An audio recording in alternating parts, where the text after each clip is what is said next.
É uma alegria poder estar aqui com os irmãos. É uma alegria poder estar aqui, porque eu devo isso a essa igreja e eu devo isso à Emília também.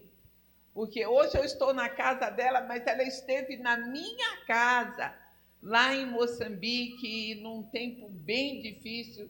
Ela viveu um ciclone conosco, passamos muitas coisas juntas.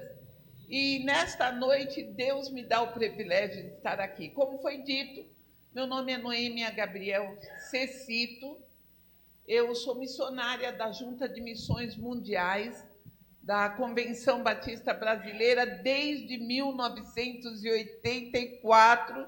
Eu sei que quase a maioria aqui não tinha nascido ainda, mas Deus me levou. Deus me levou para lá.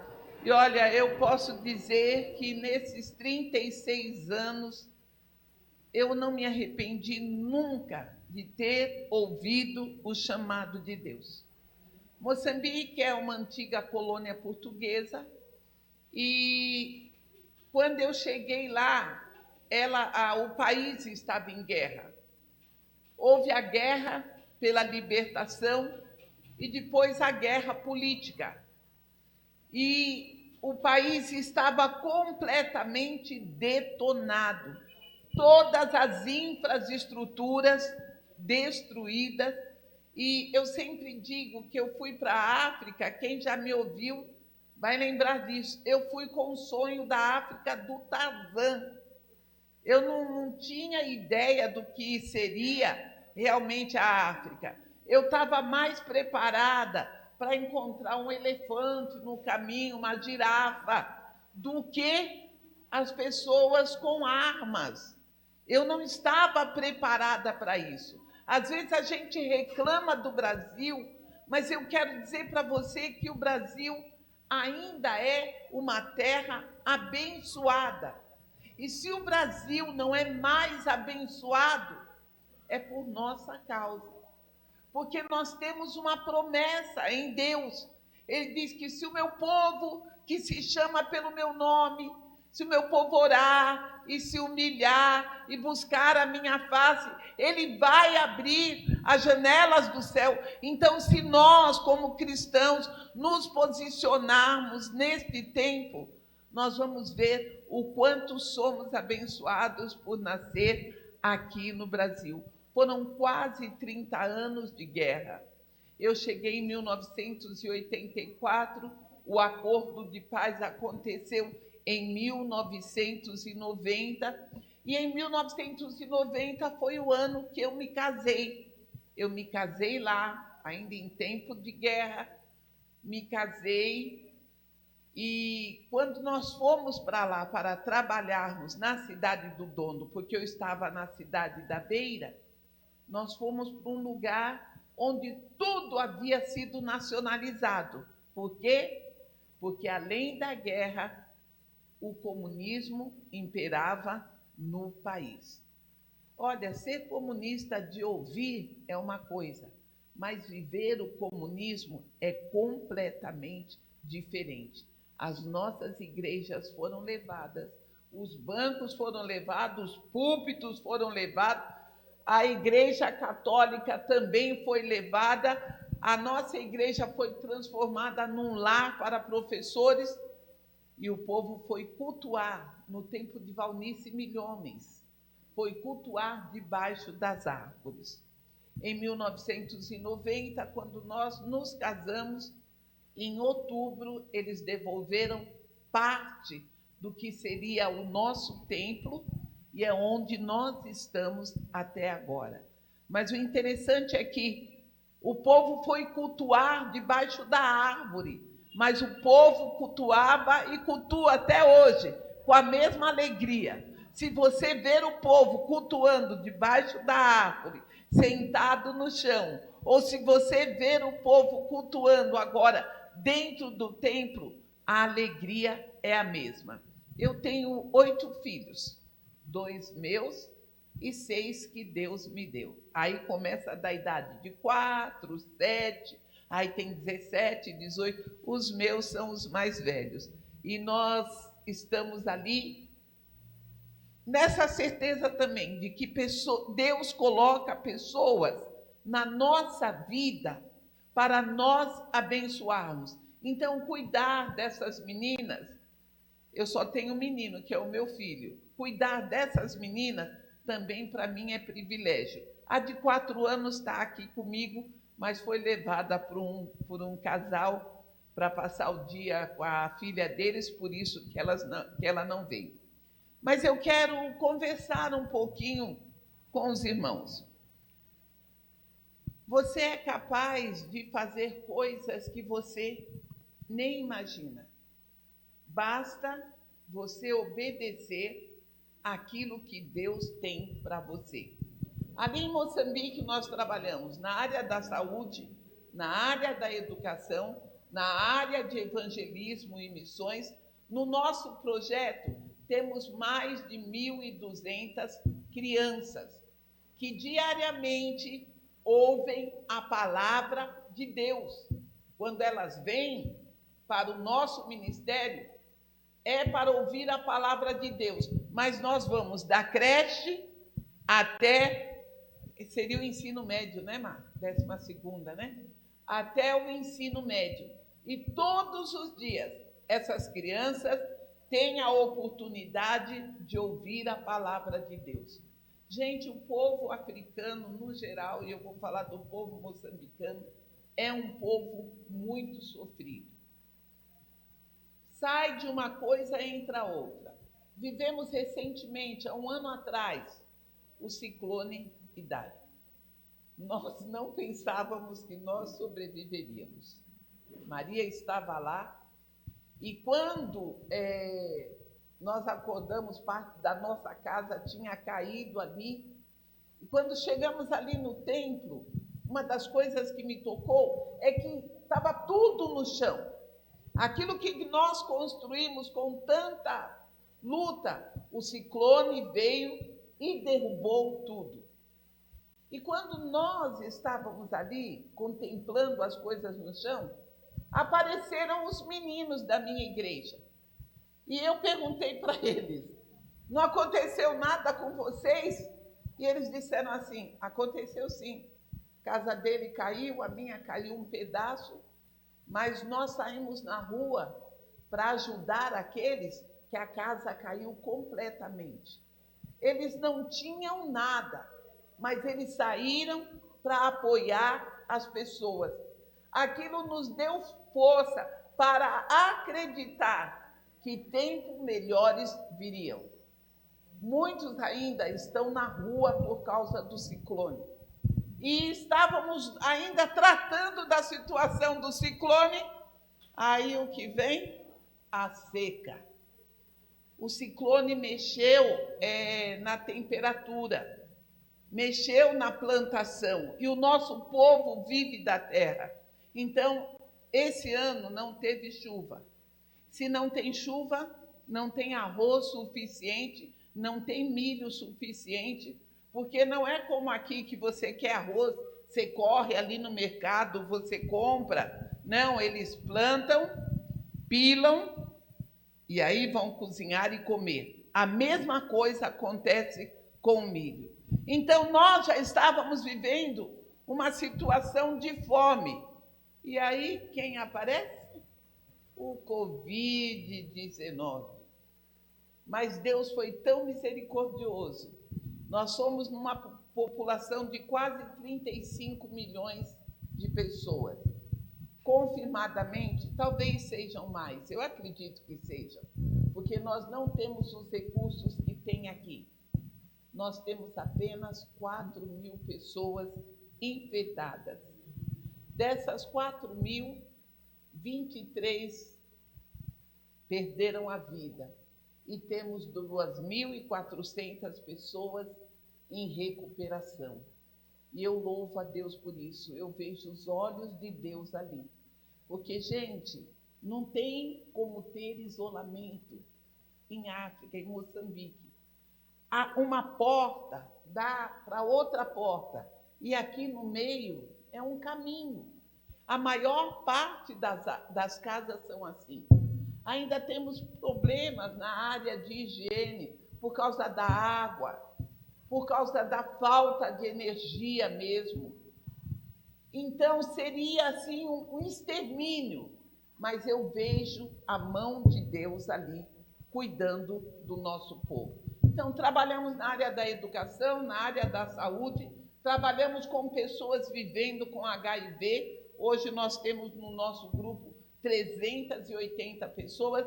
Trabalhamos com crianças malnutridas, temos mais ou menos 92, 95 crianças que nós estamos cuidando, que Deus nos dá a graça de cuidar delas. Nós tínhamos a escolinha Pequena Semente, escolinha Raio do Sol e creche Coleira Mãe. E algumas crianças muçulmanas vêm para estudar na escolinha. E uma delas, quando veio, a mãe disse, os pais, não comam a papa da escolinha. Diariamente nós damos uma papa de farinha de milho e água e açúcar. E as crianças amam, porque para muitas é alimentação para 1.200 crianças. Mas aquele menino foi dito para ele, não coma nada. Quando eles fizerem oração, você não deve orar com eles. O que primeiro pediu para tirar ele da sala. Nós falamos, não. Se ele vem estudar, ele tem que seguir tudo o que a escola dá. Então ele foi orientado, não coma, não ore com eles, não cante, não faça nada do que eles fazem. E aquele menino obedeceu de uma forma que a gente ficava admirado. Quando as crianças eram ensinadas a orar, a fechar os olhos, ele estava lá. Na hora de cantar, ele levantava, mas não abria a boca. Quando chegou no final do ano, a Rosi, que é a diretora da escolinha, estava contando a história sobre Jesus. E um dia, quando ela disse assim, quem quer orar? Ele levantou a mão e ela assustou. Aí as crianças começaram a dizer, mas você não ora? Você não costuma fechar olho? Falando para ele. A Rosi contornou e disse, não, mas ele vai orar. E ele orou. Ele acabou de orar e ele falou assim, não pode contar para minha mãe. Passou. Já no final do ano mesmo, estava encerrando as histórias, a Rosi começou a contar do nascimento, aliás, da morte para o nascimento. Por que Jesus veio? Explicando para as crianças. E ela deixou o livro em cima de um banquinho assim do lado, e a mãe dele veio buscar e sentou ali. E ele pegou o livro, gente, abriu e começou a contar a história do nascimento, da morte, até o nascimento de Jesus. E ele termina, as professoras, quando viram, com todo mundo assim paralisado. Houve um silêncio, parece que até as crianças adivinharam. Todo mundo paralisou, porque ele começou a contar a história. Tudo que a Rosi contou, ele começou a contar. E ele terminou dizendo assim, Jesus veio ao mundo para ser o nosso Salvador. E quando ele ia continuar a falar, a mãe dele falou, chega, né? Já chega. E nós, todo mundo olhando para lá. Sabe por que eu estou falando isso para você? Porque às vezes a gente se esconde. Eu penso que ele tinha medo, mas aquilo era tão profundo no coração dele, que ele tinha que contar. Semana passada eu peguei um Uber, e eu vim conversando com o motorista, e em um dado momento eu disse para ele, eu sou evangélica. E ele disse, eu sou pastor, eu disse, eu sou missionária.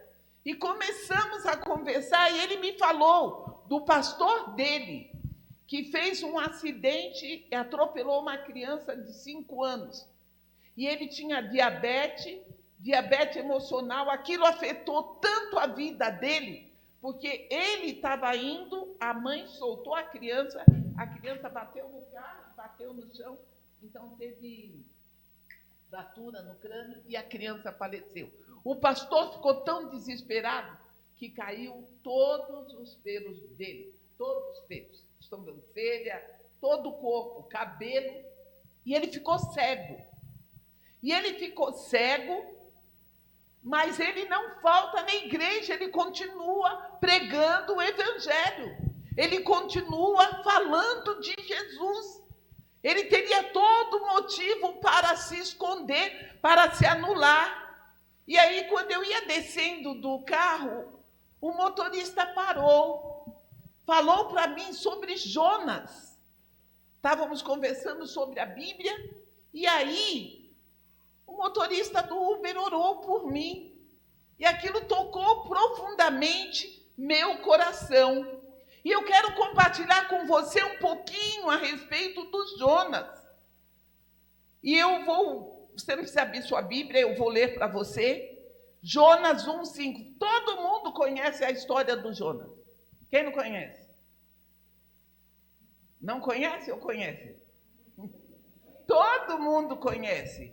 Jonas, o profeta, que por motivos que ele sabe, ele foi mandado para Nínive, ele não quis ir, porque ele tinha muita raiva do povo assírio, foi um povo que maltratou muito o povo das 10 tribos, mas foi dentro da ordem de Deus, foi Deus que colocou os assírios para punir ali as 10 tribos, mas Jonas ficou irado, ele não aceitava aquilo, ele não queria ir. Então, quando Deus manda ele ir pregar, ele se esconde no navio. Ele entrou legal, gente, ele não enganou, ele não passou assim disfarçado, não. Ele pagou a passagem dele, entrou, mas para ir para Tarsis, não para Nínive. E ele entrou e foi direto para o Sotão. Chegou lá, deitou e dormiu. Ele estava em problemas, ele sabia. Mas ele queria fugir até dele próprio. Por isso ele se esconde no sotão. Ele queria ficar isolado. Ele queria ficar sozinho. E a Bíblia diz que, de repente, começa um grande temporal, começa uma tempestade muito forte. E começou a abalar o navio. E a Bíblia diz que foi algo tão forte que os marinheiros pensaram que o navio ia arrebentar. Gente, só de ouvir o barulho batendo as ondas batendo no navio, uma pessoa normal teria acordado e pelo menos tentado saber o que acontecia. Mas Jonas estava dormindo. E Jonas 1:5 diz assim: todos os marinheiros ficaram com medo, e cada um clamava ao seu próprio Deus, e atiraram as cargas ao mar, para tornar mais leve o navio. Enquanto isso, Jonas, que tinha descido para o porão e se deitado, dormia profundamente. Você já reparou que quando nós temos problemas, a primeira coisa que nós queremos fazer é fugir, é nos isolar? Ele tinha o problema pessoal dele, ele não queria ir. Entrou no navio, possivelmente ele estava cansado, ele queria descansar. E ele foi para a parte mais funda, onde mais ele poderia estar mais escondido. É exatamente isso que nós fazemos quando nós temos problemas. Nós queremos procurar um porão, queremos nos esconder, queremos nos isolar de tudo que está acontecendo. E ele dormiu.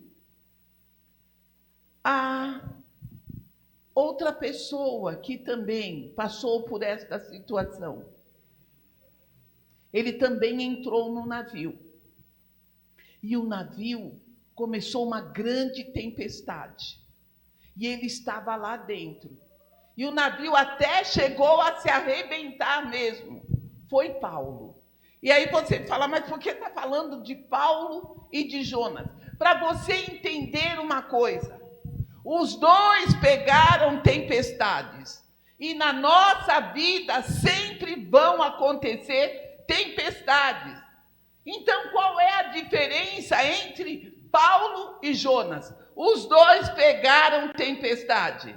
A grande diferença é que Jonas estava indo na direção errada.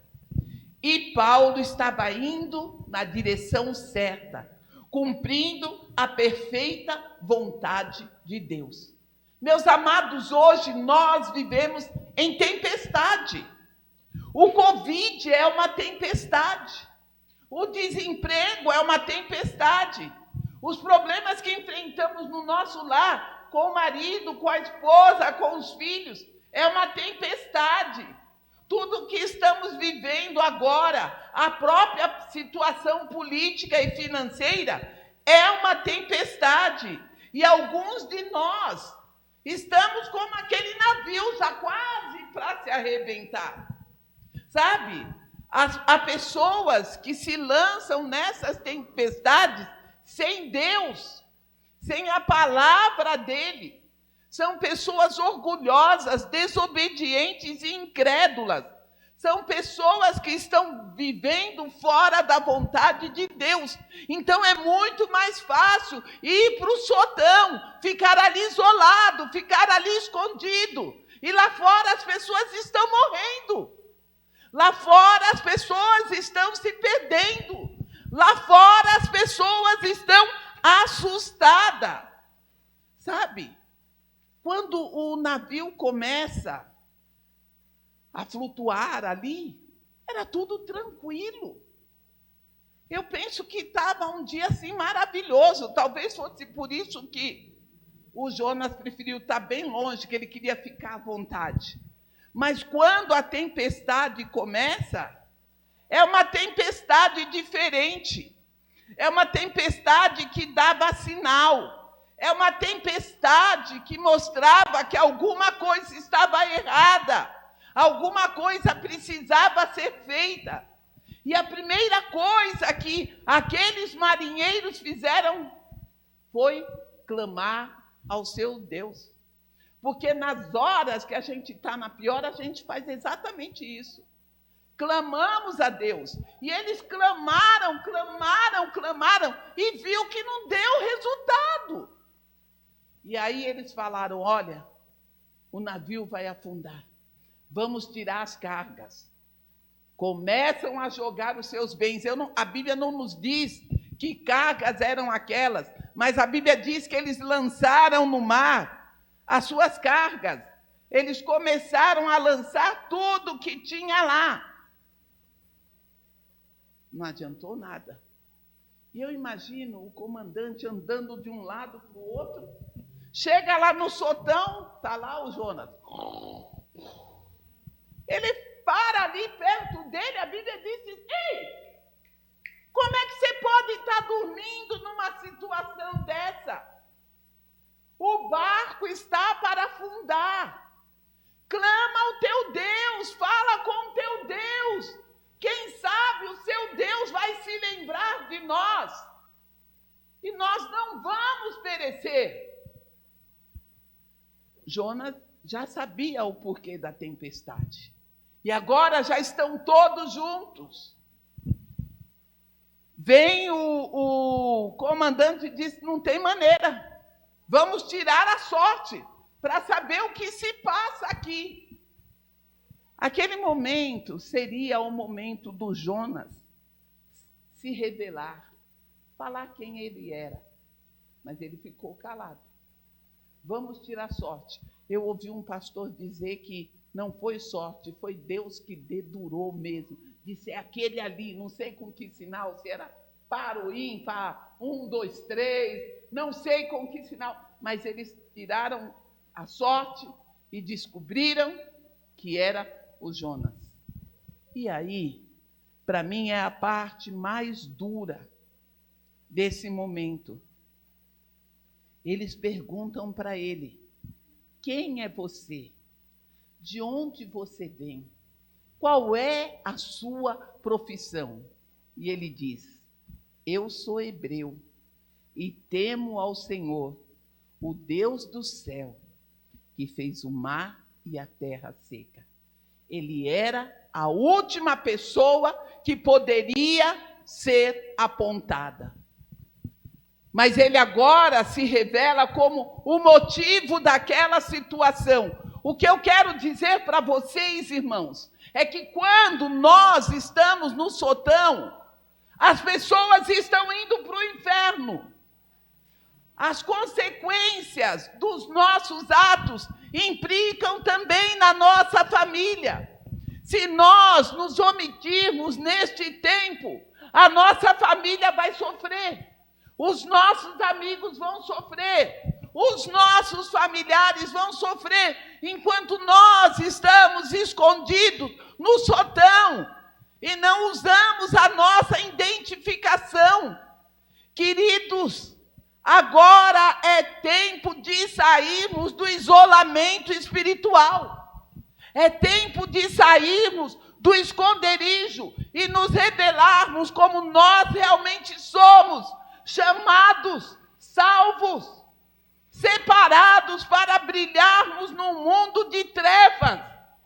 Você pega as pessoas na rua apavoradas, assustadas. Algumas não vêm à igreja não por causa do risco, porque é mais cômodo assistir de casa, ficar em casa, não ir. Não estou falando que você agora sai sem máscara. Não! Você mais do que todos tem que ser exemplo de cuidado, mas não pode haver isolamento espiritual. Não é tempo de ficar no sotão. Aqueles marinheiros eram inocentes. Aquele comandante estava zelando do barco dele. Possivelmente aquelas cargas era para a alimentação deles ou de alguém, ou iam vender. O barco quase foi a pique. Os marinheiros se desesperaram. As cargas foram jogadas fora, porque um cristão, conhecedor do Deus do céu e da terra, estava no sotão. Estava dormindo. A Bíblia diz que vigiai e orai. Hoje, mais do que nunca, a igreja precisa vigiar e orar. Não é tempo de dormir. Vamos passar por crises? Vamos passar, irmãos. Somos humanos. Vamos ter nossos momentos que queremos ficar isolados, queremos ficar sozinhos. Vamos ter. Faz parte da nossa vida. Vão haver tempestades maiores? Vão haver. Mas nós não podemos dormir na hora errada. Sabe, houve uma história muito triste lá em Moçambique. Houve o ciclone e a menina foi para a casa da avó, voltou, estava na casa dela, a casa caiu. Então, eles dormiam numa barraca.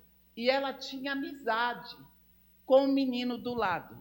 E moravam perto ali da linha de trem, comboio, comboio, né? Comboio? Trem, comboio, não sei. Lá é comboio, aqui é trem, né? Isso. Então, moravam ali perto. Veja bem. A menina falou para a mãe: mãe, vão voltar às aulas, isso no ciclone. Eu preciso buscar meu documento. Era na sexta-feira.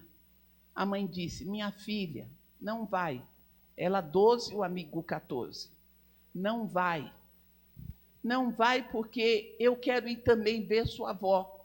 Me espera. Isso na quinta-feira, desculpa. Na quinta-feira. O comboio saía na madrugada da sexta. A mãe foi dormir. Ela também foi dormir. Quando ela viu que todo mundo acalmou, ela sai de casa. O menino, que era muito amigo dela, viu ela saindo, pergunta: onde você vai? Ela disse: eu vou. Era perto. Era talvez umas 2, 3 estações só do comboio. Eu vou buscar meu documento. Ele disse, eu vou com você. Só que era madrugada, estava fresco. Todo mundo sentou ali juntos. Os dois resolveram sentar na linha férrea. Acabaram dormindo, deitaram. O comboio passou e matou os dois. As pessoas não sabem quem são. Alguém viu pela capulana. A fulana de tal, capulana é esses panos que a gente usa amarrado. A fulana de tal tem uma capulana dessa. Vai na casa dela. Chegaram, perguntaram para a mãe, onde está a sua filha? Ela disse, ali do lado, dormindo. Então vai chamar. Quando ela foi chamar, não tinha ninguém. E aí falaram para a mãe, sua filha foi atropelada pelo comboio. Mas como? Eu disse para ela não ir. Eu falei para ela não sair daqui. E aí contaram. Eles foram, sentaram na linha férrea, esperando o comboio. O comboio apitou. O maquinista disse que viu aquele vulto, porque 2 pessoas na linha férrea. Ele apitou. Só comboio não trava, né? Não tem travão para travar como o carro. Ele fez todo o barulho possível, mas eles não acordaram, porque estavam dormindo. Queridos, o mundo está fazendo barulho. O mundo está fazendo barulho. E alguns de nós estamos no sotão dormindo. Não estamos acordados para entender o plano e o propósito de Deus. Jonas estava no único lugar onde ele não deveria estar. Ele estava escondido porque fugia da vontade de Deus. Jonas desobedeceu. Sua rebeldia levou outros a pagarem o preço. Ele entrou no navio fugindo da vontade de Deus. Às vezes, quando nós estamos também em pecado, temos essa sensação. Podemos fazer a vontade que ninguém sabe, mas os olhos do Senhor estão em todos os lugares. Deus está olhando para você, Deus está olhando para mim. Nesse tempo, nós temos, mais do que nunca, caminharmos dentro da vontade de Deus.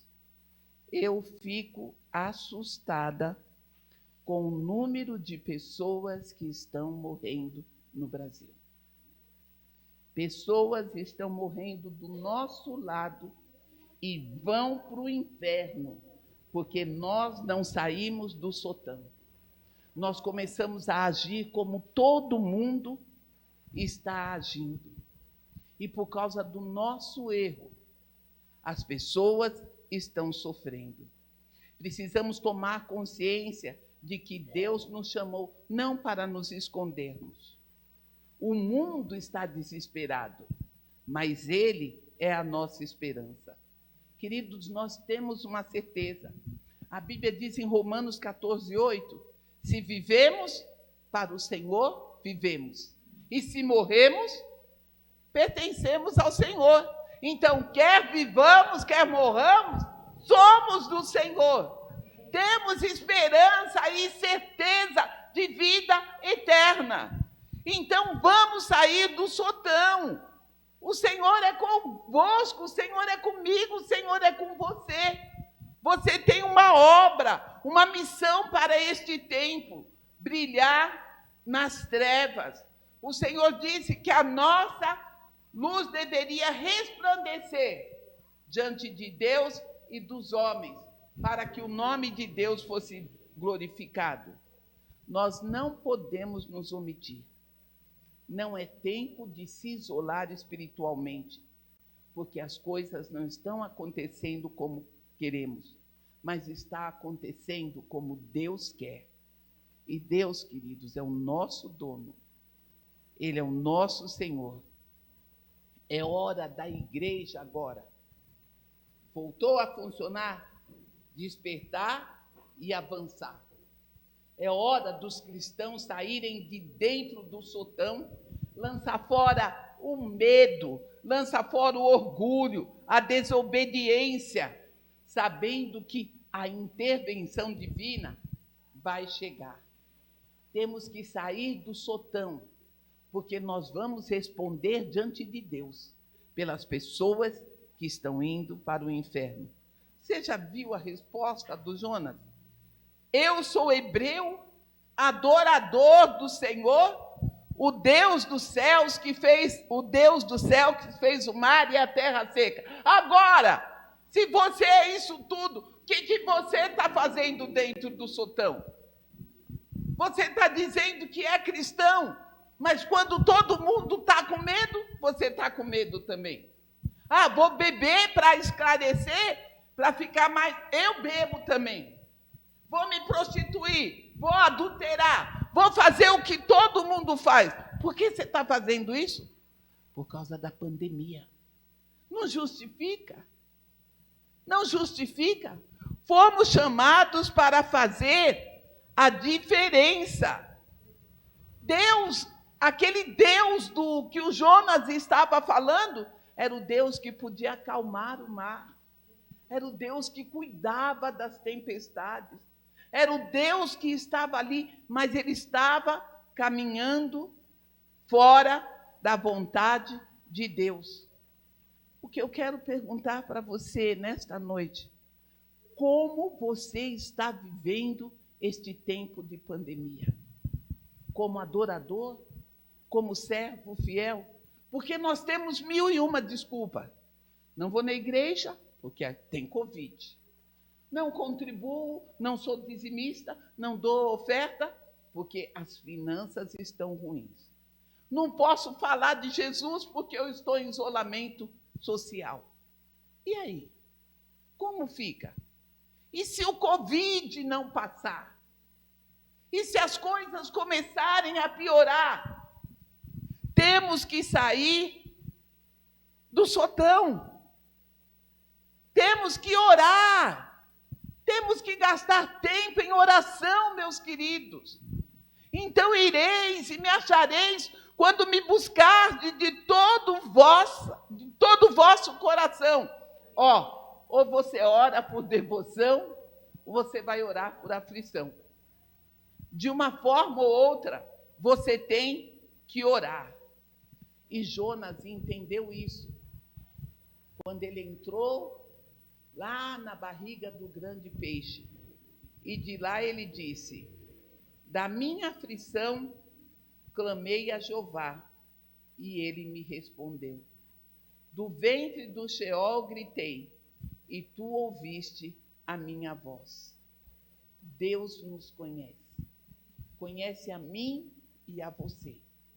E sempre que clamarmos, ele vai nos ouvir.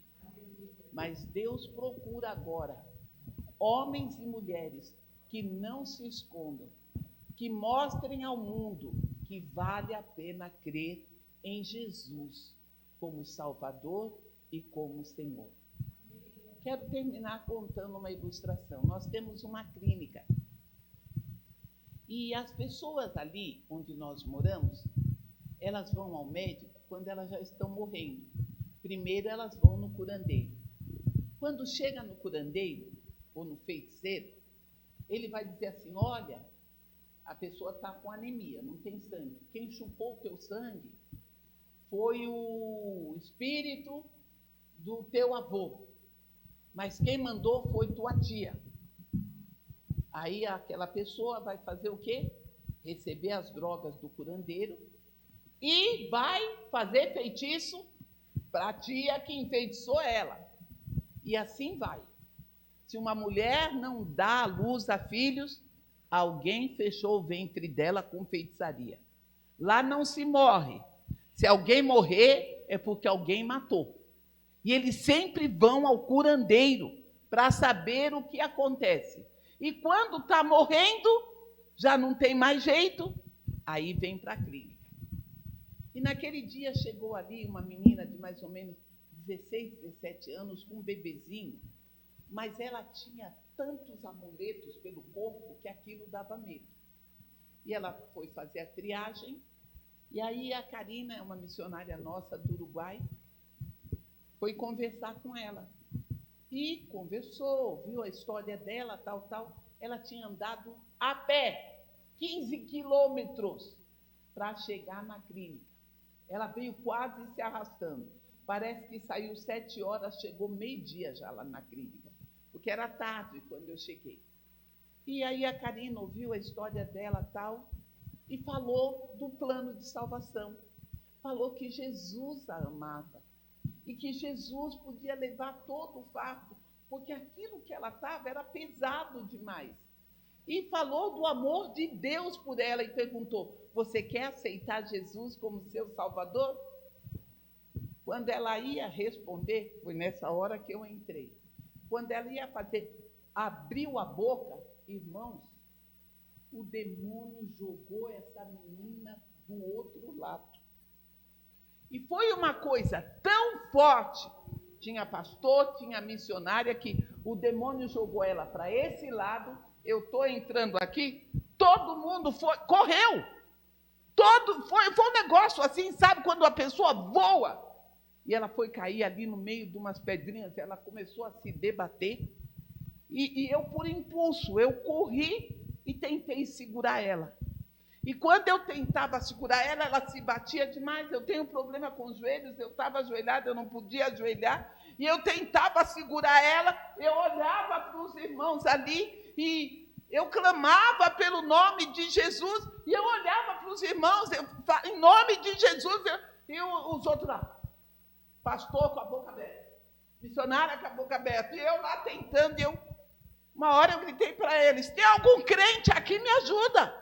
Aí eles se aproximaram e nós começamos a orar, a clamar por aquela vida, a clamar, e ela se debatendo. Então eu cheguei no ouvido dela e falei para ela: clama por Jesus. Clama por Jesus. Eu vou contando, eu vou me arrepiando. E ela tentava falar Jesus, só que ela não conseguia. Então ficava assim. E eu no ouvido dela: clama por Jesus, porque Jesus tem poder. O sangue de Jesus tem poder na sua vida. Jesus vem com libertação sobre você. Clama por Jesus. E aí o povo já estava orando e eu no ouvido não gritei nada, eu só falava para ela: diga Jesus, Jesus. E esse meu Jesus fala para ela, eu já estava também clamando: Jesus, Jesus, Jesus. E ela, de repente, ela faz assim: Jesus! E deu aquele grito, sabe, um grito que saiu assim de dentro da alma. E o demônio foi embora. Pegamos ela, sentamos novamente na cadeira. A Karina veio e disse assim: eu fiz uma pergunta, olha o que é sair do sotão. Eu fiz uma pergunta e você não me respondeu. Então eu vou perguntar de novo. Você quer aceitar Jesus como Salvador? O marido gritou: não aceita, não aceita não. Olha, antes de você aceitar, ele quase te matou. Se você vai aceitar, ele vai te matar. E ele segurando o bebezinho, pequenininho, magrinho. Ela olhou para ele e disse assim: ainda que ele me mate, eu aceito Jesus como meu Salvador. Sabe, aquilo foi algo que marcou profundamente a nossa vida. Seguir a Jesus tem preço. Tem preço. Não pensa que seguir a Jesus é moleza, não. Seguir a Jesus tem que ter obediência, tem que ter compromisso, tem que ter fidelidade, tem que ter comunhão, tem que gastar tempo em oração, tem que ler Bíblia e, acima de tudo, tem que sair do sotão e deixar as pessoas ver quem é você. E deve ter coragem de dizer: ainda que ele me mate, nele eu confiarei. Ah, queridos, o tempo é agora. O mundo precisa de luz. Nós somos a luz. E essa luz precisa resplandecer. Ela não pode ficar escondida no sotão. O povo africano ainda adora deuses dos antepassados. Eles cultuam aos espíritos, mas eles estão dispostos a morrer para serem salvos e libertos e poderem andar com Jesus. Você já aceitou Jesus como Salvador? Se Ele é o Salvador, Ele é o Senhor da sua vida. Você tem compromisso com Ele. E um dos maiores compromissos é resplandecer nesse tempo de trevas. Que Deus nos dê coragem. Que Deus nos dê ousadia para sair do sotão e brilharmos, para mostrar ao mundo que nós somos do Senhor Jesus. Somos salvos, redimidos, transformados, fomos comprados por um bom preço. E que tudo aqui é passageiro. O que vai valer mesmo na nossa vida é a vida eterna. Vou repetir, vai passar por luta? Vai. Vai ter dificuldades? Vai. Mas ele disse, eu venci o mundo. E deixou uma promessa que nesse tempo você não pode esquecer. Se você andar com Deus, andar como deve andar, na luz, Ele diz para você, eis que estarei convosco todos os dias, até a consumação do século. Não estamos sozinhos, Deus está conosco, e Ele nos tornará mais do que vencedores, se andarmos na vontade dEle. Amém? Eu queria orar. Podemos orar juntos? Querido Deus, somos tão fracos, tão limitados, mas a Tua palavra diz que o Teu poder se aperfeiçoa na fraqueza. Por isso estamos diante de Ti nesta noite, pedindo ao Senhor ousadia e coragem para fazer diferença num mundo que está condenado à morte. Nós não morreremos, porque temos a vida eterna, mas não podemos ser egoístas, pegar esse prêmio, pegar essa bênção só para nós, e nos escondermos nessa certeza. Não, Senhor, ajuda-nos. Ajuda a mim, ajuda cada um dos meus irmãos, nesta noite, a terem coragem de brilhar num mundo que está em trevas. Ó Deus, que toda obra do inimigo que tem sido feita para que os cristãos se omitam, para que os cristãos vivam da mesma maneira que as pessoas do mundo estão vivendo, assustados, preocupados, enganados, desiludidos. Nós queremos anular no meio do teu povo aqui, nesta noite, em nome de Jesus. E pedir que o Senhor derrame sobre cada um de nós uma unção de coragem, que sejamos renovados pelo poder do Espírito Santo de Deus. Que não nos escondamos, Senhor. Tenhamos coragem de sair do isolamento espiritual e proclamar Jesus como esperança para o mundo perdido. Abençoa esta igreja, abençoa cada um dos meus irmãos que estão aqui. E obrigado, ó Deus, porque não precisamos temer, porque o Senhor está conosco todos os dias. Em nome de Jesus. Amém.